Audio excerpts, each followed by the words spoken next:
हरे Krishna everyone. हम श्री रूप गोस्वामी जी द्वारा विरचित नाटक श्री ललित माधव को पढ़ने का प्रयास कर रहे हैं और आज दूसरा दिन है। कल तक हमने क्या पढ़ा कि मंगलाचरण हुआ। स्टार्ट किया मंगलाचरण से, जहाँ पे भगवान कृष्ण की लीलाओं की तुलना की है गई है शिखरनी से। रूप गोस्वामी जी ने शिखरनी से उनकी तुलना की है। शिखरनी क्या होती है? दही में चीनी डालकर एक शरबत तैयार करते हैं, उसको शिखरनी कहते हैं। क्यों कहा गया है शिखरनी भगवान की लीलाओं को? क्योंकि जैसे कोई बहुत मीठी लस्सी टाइप समझ लो शिखरनी। कोई बहुत दूर से चल के आए और उसको कोई ऐसा शिखरनी मिल जाए, जल मिल जाए, तो उसको शांति मिल जाती है। इसी प्रकार हम लोग जो इतनी देर से जन्म मृत्यु के चक्कर में घूम रहे हैं, हमें भगवान की लीलाओं को सुनकर हमें भी वैसा ही आनंद प्राप्त होता है। उसके बाद स्थान का वर्णन किया गया कि केशरी तीर्थ पर ये कथा हो रही है। गोवर्धन पर्वत के मध्य में यमुना के तट पर ये कथा हो रही है और वहां पे भक्तों का समूह है। और भोलेनाथ ने अ, रूप गोस्वामी के सपने में आके दर्शन दिए हैं कि जो भक्तों का समूह है वो भगवान कृष्ण के बिना उनको विरह वेदना हो रही है, तो आप उनके लिए कोई ऐसी रचना करो उनकी भगवान कृष्ण की लीलाएं सुनकर भक्तों को थोड़ी संतुष्टि हो। तो उन्हीं की आज्ञा पाकर वो कर रहे हैं इस नाटक की रचना। और कहते हैं कि रूप गोस्वामी की हो सकता है इस नाटक में बहुत सुंदर कविता आपको ना मिले, लेकिन क्योंकि भगवान कृष्ण की लीलाएं हैं तो आपको आनंद जरूर आएगा। जैसे शालिग्राम है, तो साधारण जल अगर शालिग्राम को से उसको शालिग्राम का अभिषेक किया जाए साधारण जल से भी, तो वो भी पवित्र हो जाता है। तो चाहे नाटक में सुंदर कविता नहीं है, लेकिन आपको आनंद आएगा, भक्तों का आनंद आएगा। उसके बाद कहते हैं कि यहाँ पे भक्तों का इतना समूह है, तो इसमें से मतलब मुझे थोड़ा संकोच हो रहा है, क्योंकि ये तो बड़े विद्वान हैं, इनके सामने नाटक को प्रस्तुत कैसे करूं। फिर चर्चा आई कि भक्त बड़े विनम्र होते हैं। हाँ, तो स्वभाव से लज्जाशील होते हैं, तो भक्तों के सम्मुख नाटक को प्रस्तुत किया जा सकता है। अगर कोई गलती भी होगी तो भक्त क्षमा कर देंगे। फिर रूप गोस्वामी कहते हैं कि लेकिन कुछ दर्शक जो है नाटक देखने के लिए आए हैं, वो बड़ा नीरस, बड़ा उदासीन होके बैठे हैं। तो फिर जो असिस्टेंट हैं, जैसे कोई सूत्रधार है, सूत्रधार ये सारे डायलॉग बोल रहे हैं, उनके साथ जो उनके असिस्टेंट है वो कहते हैं कि देखो, जो आम के पेड़ होता है वो ऊंट को आकर्षित नहीं करता, कोयल उस पे आती है। इसलिए जो नाटक की लीला है, जो अभक्तगण है या जिन लोगों को भगवान की लीलाओं में रस नहीं आता, उनको भले ही आकृष्ट ना करे ये नाटक, आकर्षित ना करे, लेकिन जो भगवान के भक्त है उनको ये नाटक जरूर आकर्षित करेगा। यहाँ तक सबको समझ आ गया? क्लियर हुआ? कुछ मुश्किल तो नहीं लगा? नहीं माता जी, ठीक है। आगे चलते हैं। आगे क्या है कि अभी भगवती पौर्णमासी इस नाटक में प्रवेश करेंगी। पौर्णमासी सांदीपनि मुनि की माता, देवऋषि नारद की शिष्य, वो मंच पर आने लगी हैं। तो जो सूत्रधार हैं वो कहते हैं कि ये पौर्णमासी यहाँ पे कैसे आ रही हैं। सांदीपनि मुनि की माता है, नारद की शिष्य हैं, और कषाय वस्त्र धारण करके आ रही हैं। कषाय वस्त्र मतलब गेरुआ रंग के। गेरुआ होते हैं ना जो संत पहनते हैं। तो पौर्णमासी की एंट्री हो रही है गेरुए रंग के अ, वस्त्रों में। और कहाँ से आ रही है? नंद बाबा के घर से। नंद बाबा के घर से धीरे धीरे चलती हुई मंच पर प्रवेश करती हैं, और जो सूत्रधार हैं, जो उनके असिस्टेंट है, वो मंच से चले जाते हैं। ठीक है। अब जब पौर्णमासी आती हैं तो नांदी मुखी उनसे मिलती है। नांदी मुखी कौन है? उनकी असिस्टेंट है, पूर्णमासी की सहायक है उनकी। तो मतलब पौर्णमासी ने जब कोई डायलॉग बोलना है, अब उनके साथ भी तो बातचीत करने के लिए कोई ना कोई चाहिए ना, ऐसे अकेले डायलॉग तो बोलेंगे नहीं नाटक में। तो उनकी सहायक है नांदी मुखी। तो नांदी कहती हैं कि कि नांदीमुखी पौर्णमासी से पूछती हैं कि मुझे बताइए कि क्या ये सच है कि आप राधा कृष्ण का मिलन करवाने वाली हैं। इस पूरे नाटक में राधा कृष्ण के मिलन करवाने में सखियां और ना पौर्णमासी सहयोग करेंगी कि राधा कृष्ण आपस में मिले। तो नांदीमुखी कहती हैं कि क्या ये सच है कि आप राधा कृष्ण का मिलन करवाने वाली हैं। तो पौर्णमासी यहाँ पे कहती हैं कि जड़ की पुष्टि बिना प्राप्त मेरे भाग्य वृक्ष का उस प्रकार का फल कहाँ संभव जिससे मैं श्रृंगार रस में मंगल योग्य उन दोनों सुंदर राधा कृष्ण के नवीन संगम कराने के योग्य बनूं। अर्थात पौर्णमासी क्या कह रही हैं? पौर्णमासी कह रही हैं कि देखो, अगर किसी वृक्ष की जड़ें मजबूत होती हैं तो उसमें फल बहुत सुंदर लगते हैं, लेकिन कहते कि मेरा भाग्य की जो जड़ें हैं इतनी मजबूत नहीं है कि मैं राधा कृष्ण का संगम करवा सकूं। मतलब मैं इतनी भाग्यशाली नहीं हूं। ये उदाहरण दिया गया है वृक्ष के द्वारा कि मैं इतनी भाग्यशाली नहीं हूं कि राधा कृष्ण का संगम करवा सकूं, लेकिन अगर भाग्य ने मेरा साथ दिया, मैं कोशिश कर रही हूँ, तो अवश्य मैं अपने काम में सफल हो जाऊंगी। विषय वस्तु समझ आई क्या चल रहा है? ये चल रहा है कि नांदीमुखी पूछ रही हैं पौर्णमासी से कि आप राधा कृष्णा को मिलाने वाली हैं। तो पौर्णमासी कहती इतना मेरा भाग्य तो नहीं है, लेकिन कोशिश कर रही हूँ, अगर किस्मत ने साथ दिया तो मिला दूंगी दोनों को, ठीक है। तो नांदीमुखी कहती हैं कि अगर वृषभानु जी की पुत्री जो है राधा, उनका आपको कृष्ण के साथ संयोग कराना था, कृष्ण से उनको मिलाना था, तो वो गोकुल छोड़कर शांतनुवास एक जगह का नाम है, शांतनुवास भानु तीर्थ में क्यों छिपा कर रखी गई हैं? तो अगर राधा को कहते कृष्णा से मिलाना था तो उनको गोकुल में रखना चाहिए था। उनको तो इतनी दूर छुपा के भानु तीर्थ में शांतनुवास में रखा गया है, ऐसा क्यों? तो पौर्णमासी कहती हैं कि कंस की शंका से, क्योंकि कंस जो है वो राधा को पाना चाहता है, इसलिए उनसे छुपा के राधा रानी को रखा गया है वहां पे। तो नांदी कहती हैं कि जब राधा रानी को छिपा के रखा गया है, तो फिर कंस ने उनके बारे में जाना कैसे? तो पौर्णमासी कहती हैं कि राधा रानी का सौंदर्य ही ऐसा है। अब देखो, कस्तूरी होती है जो, है ना, उसको आप कहीं पे ढक दो तो भी उसकी खुशबू ऐसी होती है कि वो सब जगह फैल जाएगी।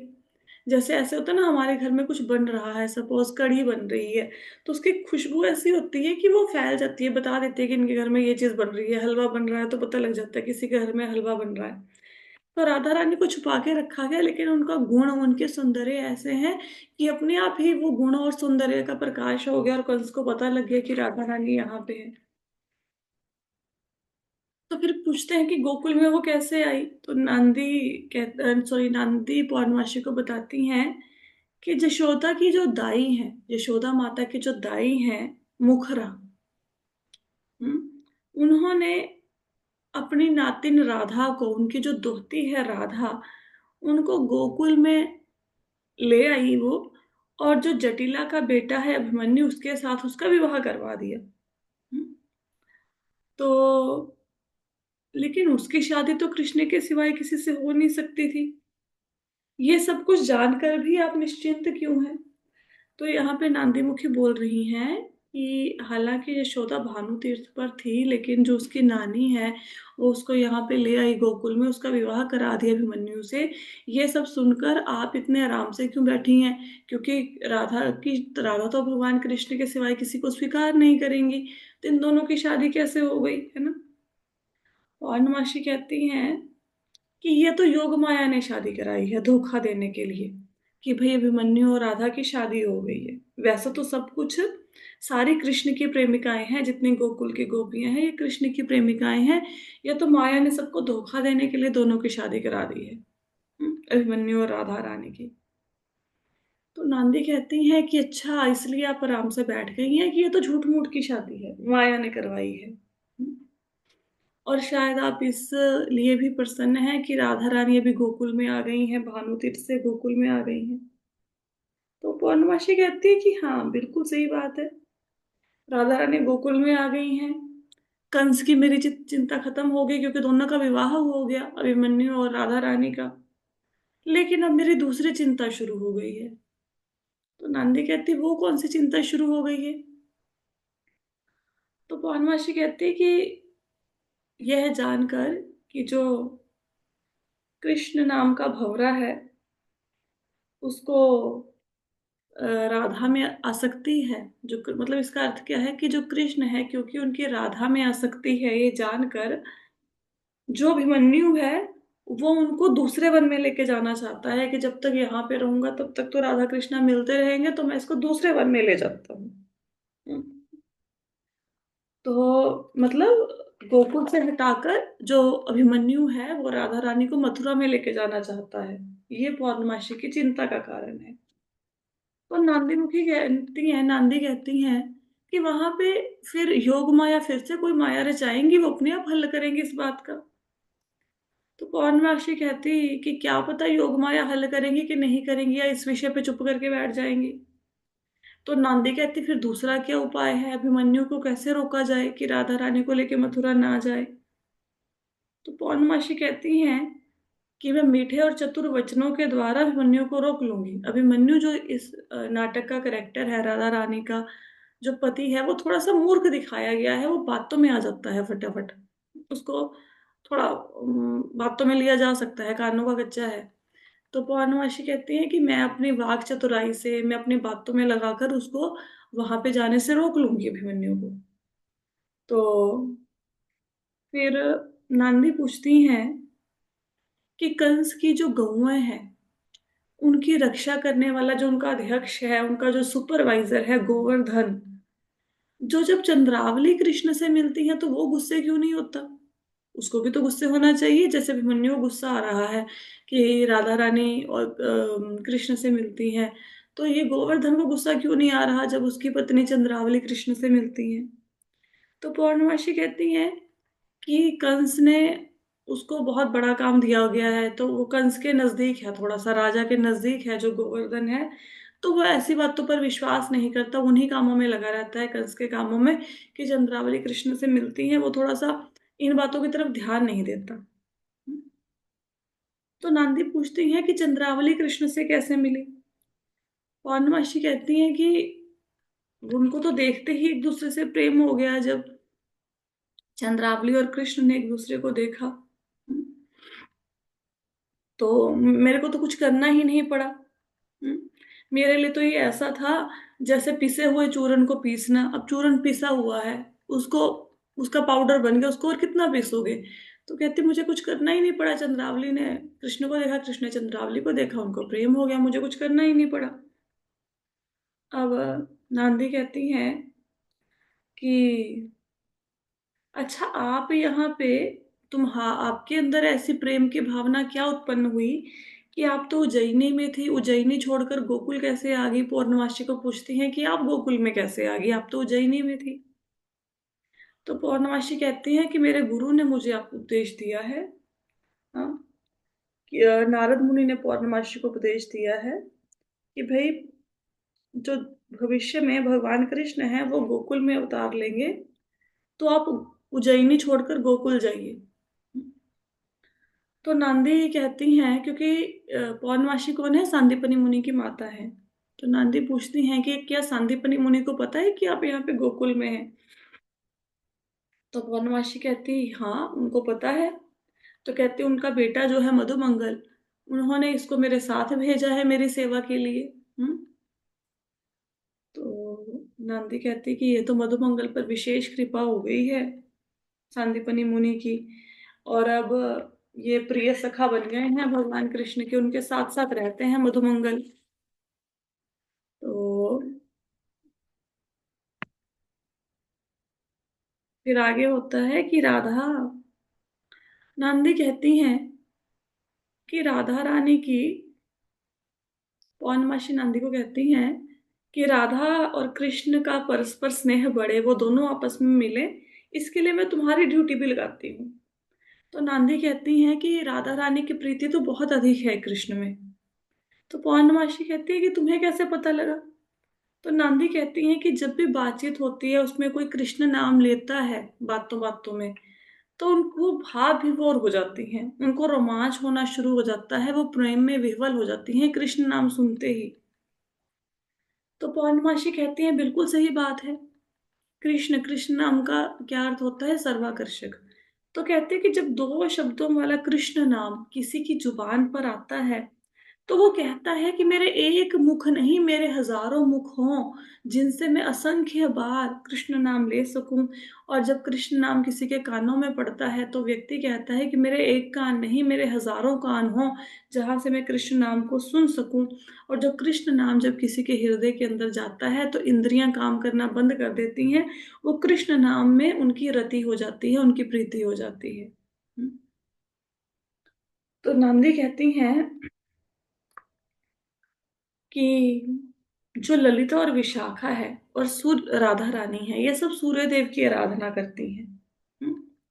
और जो देखो, जब कथा शुरू हुई थी तो कल की कथा में मैंने आपको बताया था कि ललिता और विशाखा राधा रानी की सखियां हैं, और पद्मा और शैव्य जो है वो चंद्रावली की सखियां हैं। ठीक है। अब राधा, ललिता और विशाखा ये सूर्य देव की उपासना करती हैं तीनों। और जो चंद्रावली हैं, पद्मा है और शैव्य हैं, ये चंडिका की उपासना करती हैं। तो यहाँ पे नांदी एक प्रश्न करती हैं कि मुझे ऐसा लगता है कि इन देवताओं की कृपा हुई है, मतलब सूर्य देव की और चंडिका की कृपा हुई है कि भगवान कृष्ण के प्रति इन लोगों के मन में स्नेह बढ़ा है। ललिता, विशाखा, राधा रानी, चंद्रावली, पद्मा, शैव्य, इनके मन में जो भगवान के प्रति स्नेह उत्पन्न हुआ है, ये देवताओं की कृपा है शायद। तो पौर्णमासी कहती हैं कि ये जो देवता की उपासना करने जाती है ना जंगल में, ये तो सब बहाना है सिर्फ। ये तो भगवान कृष्ण से मिलने जाती हैं वहां पे। ये तो क्योंकि इनके भाग्य में तो कृष्ण से ही मिलना लिखा है, ये तो किसी और की हो ही नहीं सकती। तो ये देवताओं की उपासना तो एक बहाना है, ये कृष्ण के प्रति इनका अनुराग जो है वो स्वाभाविक ही है। तो नांदी कहती हैं कि सच में राधा का प्रेम जो है वो स्वाभाविक है। और फिर भी जो सखियां हैं, ललिता, विशाखा इत्यादि, वो राधा के प्रेम को बढ़ाती रहती हैं। वो बहुत कुशल हैं राधा रानी के प्रेम को बढ़ाने में कृष्ण के प्रति। तो पौर्णमासी कहती हैं जो विशाखा सखी हैं ना, ये राधा रानी की, वो चित्र बनाने की कला में बहुत निपुण है, शायद कभी आपने सुना होगा। तो कहती हैं कि विशाखा सखी को मेरी ओर से संदेश दो कि वो राधा रानी के लिए भगवान कृष्ण का कोई चित्र बनाए, उनको चित्र दें भगवान कृष्ण का बनाकर कोई। तो नंदी कहती है जैसी आपकी आज्ञा, मैं आदेश मतलब संदेश पहुंचा देती हूँ विशाखा सखी तक की कि राधा रानी को भगवान कृष्ण का चित्र बनाकर भेंट करो। तो पौर्णमासी कहती कि मेरे को अभी तो मेरे को जाना है, अब मैं लेट हो रही हूँ, मेरे को लड्डू बनाने हैं, मोदक बनाने हैं। तो वो चली जाती हैं वहां से।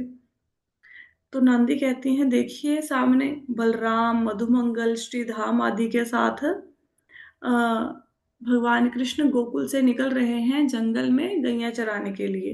हम्म। और नंद बाबा और यशोदा मैया जो है भगवान कृष्ण को प्रेम कर रहे हैं। कृष्ण किसके साथ हैं? अपने सखाओं के साथ। एक तो बड़े भाई बलराम है उनके साथ, और दो उनके मित्र श्रीधाम और बलराम उनके साथ गोकुल से गैया चराने के लिए जा रहे हैं। तो पौर्णमासी बहुत प्रसन्नता से उनको देखती हैं और देखती हैं कि भगवान कृष्ण ने बहुत ही सुंदर पीले रंग के वस्त्र पहने हैं। हम्म।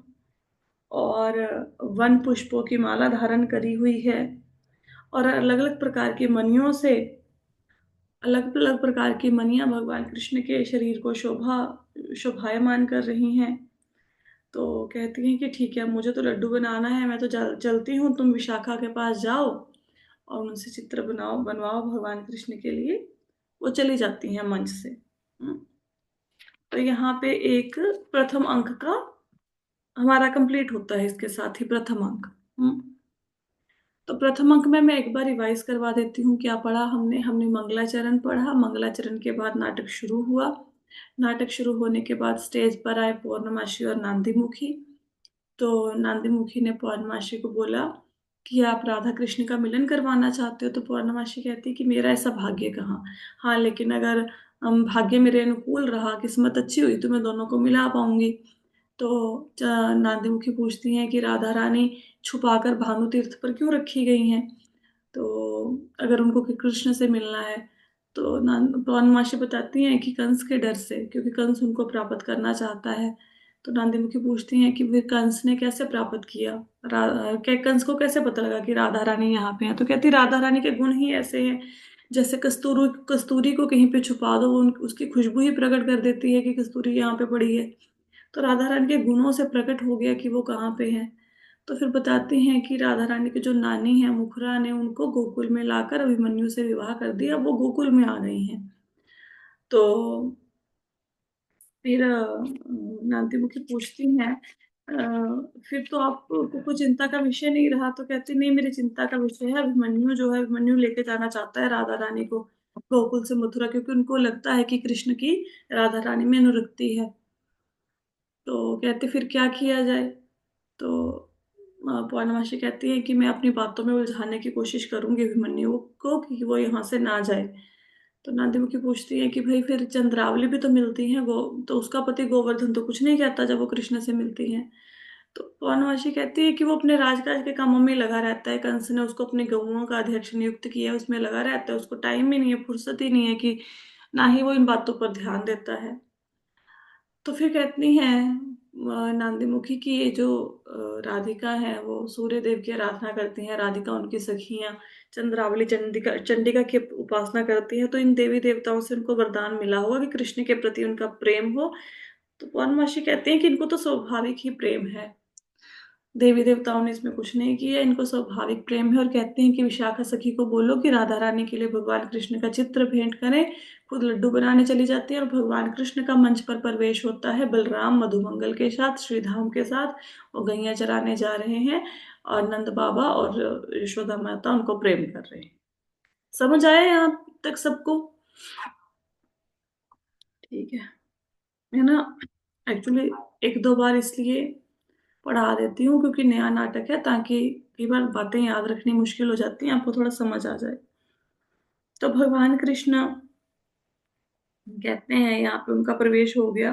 ठीक है, तो वो यहाँ पे भगवान कृष्ण कहते हैं, एक श्लोक है पढ़ देती हूँ। क्रमशः शरीर की राशिभूति शोभा से युक्त आंधी के झोंकों से धराशायी स्फटिक कि बड़ी चट्टानों के समूह की स्वच्छ कांति के समान शोभा वाली गायों के इन समूहों के व्याज से गुणों को जानने वाली, वृंदावन में विहार करने से सौभाग्यशालिनी यमुना की सेवा से उत्पन्न आनंद को प्राप्त करने के उद्देश्य से मानो आकाश गंगा ही इंद्रपुरी से सामने आ गई है।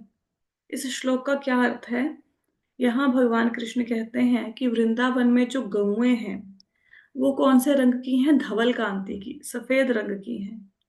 उन गौओं की तुलना आकाश गंगा से की गई है। आकाश गंगा जो आकाशमंडल में है वो भी सफेद रंग की है। तो आकाश गंगा कहाँ पे रहती है? मैंने बताया था ना, गंगा तीन जगह पे बहती है। धरती पे उसको भागीरथी कहते हैं, पाताल में पाताल गंगा कहते हैं, ऊपर उसको कहते हैं मंदाकिनी या आकाश गंगा। तो कहते हैं कि आकाश गंगा स्वर्ग में रहती हैं, लेकिन ऐसा लगता है कि जो आकाश में गंगा, जो स्वर्ग में गंगा है, वो स्वर्ग को छोड़कर वृंदावन में आ गई हैं गौओं के रूप में, क्योंकि आकाश गंगा भी सफेद है, गौएं भी सफेद हैं। तो गौओं का समूह ऐसा लग रहा है, इतने ज्यादा गांवों का, जैसे आकाश गंगा स्वर्ग से उतरकर धरती पर आ गई हैं और गौ बन गई हैं। तो कहते हैं कि इसलिए इंद्रपुरी की इतनी महिमा नहीं है जितनी वृंदावन की है, क्योंकि गंगा नदी तो इंद्रपुरी छोड़ के वृंदावन में आ गई है। हम्म, तो ये बता रहे हैं। तो नंद बाबा कहते हैं भगवान कृष्ण को कि पुत्र तुमने तो बहुत सुंदर वर्णन किया है। हम्म, तो कहते कि ये देखो गौओं से कैसे हमारी गौशाला शोभायमान हो रही है, कितनी सुंदर लग रही है गौओं से भरी हुई गौशाला। तो कृष्ण कहते हैं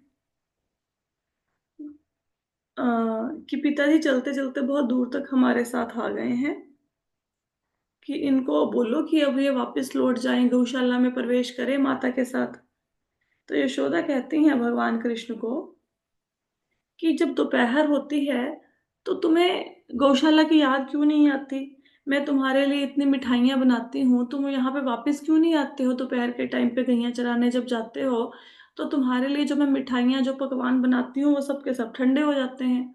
तुम दोपहर को आके भोजन क्यों नहीं करते घर पे? तो मधुमंगल कहते हैं कि गोकुल की स्वामिनी सुनिए, भगवान कृष्ण ऐसा क्यों करते हैं? कहते क्योंकि जब वो क्रीड़ा करते हैं, हम्म, तो अ, उनकी क्रीड़ा से, जो भगवान की लीला करते हैं, जो वो जंगल में, उनकी लीला से बहुत सारे लोग आकर्षित होकर कुंज में प्रवेश करते हैं और ये उन लोगों की तरफ खींचे जाते हैं। अब मधुमंगल की बात सुनकर ना भगवान कृष्ण को लज्जा आ गई। क्यों आ गई? उनको लगा कि जो मधुमंगल है ये थोड़ा सा बुद्धू है। अब ये बोल देगा यशोदा माता को कि ये वहां पे बांसुरी बजाते हैं, इनकी बांसुरी की आवाज सुनकर वहां पे सारी सखियां आ जाती हैं, फिर ये उनके साथ विहार करते हैं। तो माता यशोदा कहेंगी कि मैं तो तुम्हें गैया चराने भेजती हूँ, ये तुम क्या करते हो जंगल में जाकर? तो भगवान कृष्ण कहते हैं कि चलो ऐसा करता हूँ, मैं थोड़ा सा ना इसको रोकता हूँ, है ना। तो माता यशोदा आगे खड़ी है ना, माता यशोदा के पीछे चले जाते हैं और मधुमंगल को इशारा करते हैं हाथ से कि कुछ बताना मत, कुछ बताना मत मधुमंगल को। और उनको इशारा करते हैं कि यशोदा माता को कुछ मत बताना। तो मधुमंगल कहाँ रुकने वाला है? मधुमंगल मतलब मैंने बताया ना कि थोड़ा सा एक बच्चा होता है ना, कि जैसे कहते हैं कि बाहर कोई घंटी बजे तो बच्चा आके बोलेगा कि आ, पापा बोल रहे हैं, कि चलो मना कर दो, कि बोल दो पापा घर पर नहीं है। तो बच्चा जाके नीचे बोलेगा कि पापा ने कहा है पापा घर पर नहीं है। तो ऐसा मधुमंगल है, उसको पता नहीं चलता है कि वो क्या बात कर रहा है। तो मधुमंगल, भगवान कृष्ण पीछे से इशारा कर रहे हैं कि तुम ये गोपियों वाली बात मत बताना, सखियों वाली बात यशोदा माता को। लेकिन मधुमंगल कहते हैं कि आप मुझे मना क्यों कर रहे हैं, मैं तो पक्का बताऊंगा आज। हम्म। तो भगवान कृष्ण कहते हैं कि ये बेवकूफ ने ना आज मेरे को ना शर्म के मारे पानी पानी कर दिया है, ये पता नहीं अब मुंह से क्या निकाल लेगा। तो मधुमंगल कहते हैं कि भगवान कृष्ण जो है ना, ये जो कृष्ण है, कहते हैं ये पीताम्बर लेकर मित्र मंडली के द्वारा प्रवेश करते हैं जंगल में। और भगवान कृष्ण को देखकर इनके मित्र जो हैं वो सारे खींचे चले आते हैं और वो उनसे इतना प्रेम करते हैं कि वो उनको दोपहर को आने ही नहीं देते। तो भगवान कृष्ण कहते हैं शुक्र है कि इसने बात थोड़ी संभाल ली, या इसके मन में तो ये बात थी कि भी सारे गोप सखा होते हैं, साथ में खेलने लगते हैं, क्रीड़ा करने लगते हैं, इसलिए भगवान कृष्ण नहीं आते दोपहर में। तो भगवान शुक्र मनाते हैं कि ये मधुमंगल ने सखियों वाली बात नहीं बताई। तो यशोदा कहती हैं कि जो मधुमंगल, कि मेरे को तो तुम सब लोग बच्चे ना अपनी बातों में ठग लेते हो, बातें बातें बना के, मेरे को तो समझ ही नहीं आता है ना, कि तुम अपनी बातें बना बना के मेरे को अपनी बातों के जाल में उलझा लेते हो। तो यहाँ पे नांदी आती हैं और नांदी कहती हैं कि क्या आपको किसी कन्या का पता लगा जिसके साथ बेटे की शादी करूं मैं? तो ये यशोदा कहती हैं कि ये दूध पीता बच्चा है, अभी इसकी शादी क्या करनी है? तो मधुमंगल कहते हैं, मतलब यशोदा माता को नांदी कहती हैं कि क्या कोई लड़की देखी कृष्ण के लिए? तो यशोदा माता कहते हैं कि दूध पीता बच्चा है, इसके लिए क्या लड़की देखनी है? तो मधुमंगल कृष्ण से कहते हैं, अकेले में अलग से जाके कहते हैं कि सच में आप तो दूध पीते बच्चे ही हैं, तभी तो उस दूध से आकृष्ट हजारों गोपियां आपके मुख को देखती हैं, उस दुग्ध का पान करती हैं, कि आपका मुख जो है वो इतना इसलिए, मतलब क्या कहेंगे, रसमय है कि सारी गोपियां उसकी तरफ आकर्षित होती हैं। तो नंद बाबा कहते हैं बेटा देखो कि जो नंद बाबा कहते हैं कि देखो कृष्ण, तुम्हारी माता तुम्हें कैसे टकटकी लगाए देख रही हैं।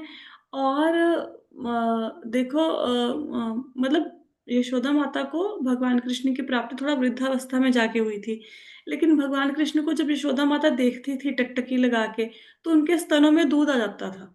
हालांकि भगवान कृष्ण थोड़े बड़े भी हो गए थे तब भी दूध आ जाता था।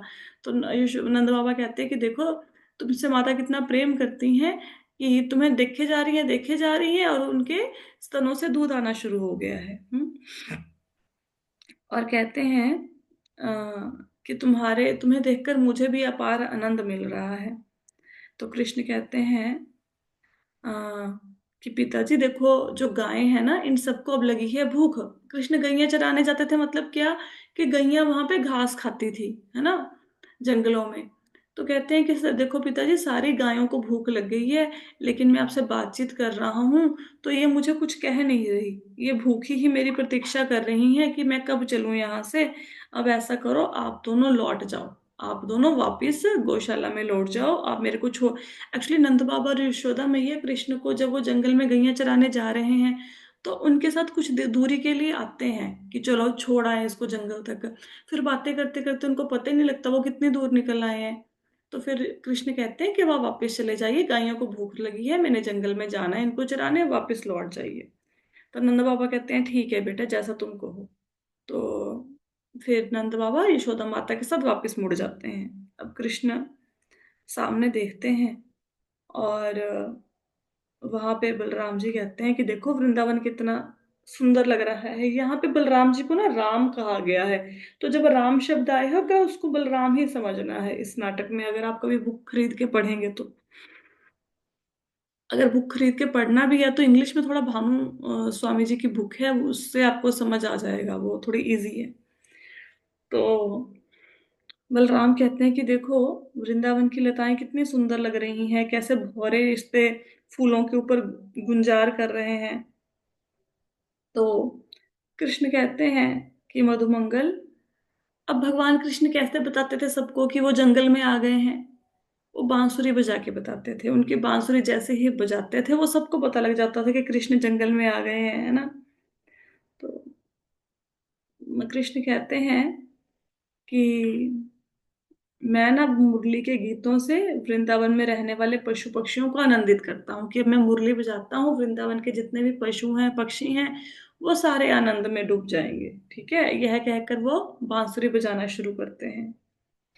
अब भगवान कृष्ण की बांसुरी की ध्वनि इतनी मधुर है, इतनी मधुर है कि किसी भी पदार्थ का एक जो स्वाभाविक गुण होता है ना, वो उस गुण को त्याग देता है भगवान कृष्ण की बांसुरी की ध्वनि सुनकर। इस बात को कैसे समझोगे, कि जैसे अम, पत्थर है, पत्थर का स्वाभाविक गुण क्या होता है बताओ? पत्थर का गुण क्या है? हाँ, ये ऑनलाइन वाले नहीं बोलेंगे। पत्थर पत्थर का गुण होता है कठोर, कठोरता ही पत्थर का गुण है ना। तो अ, जैसे ही भगवान कृष्ण ने बांसुरी बजाना शुरू किया, तो पत्थर का स्वाभाविक गुण जो कठोरता है, उसने उसको त्याग दिया और वो पिघलना शुरू हो गया। हम्म। अच्छा, जो जल है, अब जल का स्वाभाविक गुण है तरलता, बहना।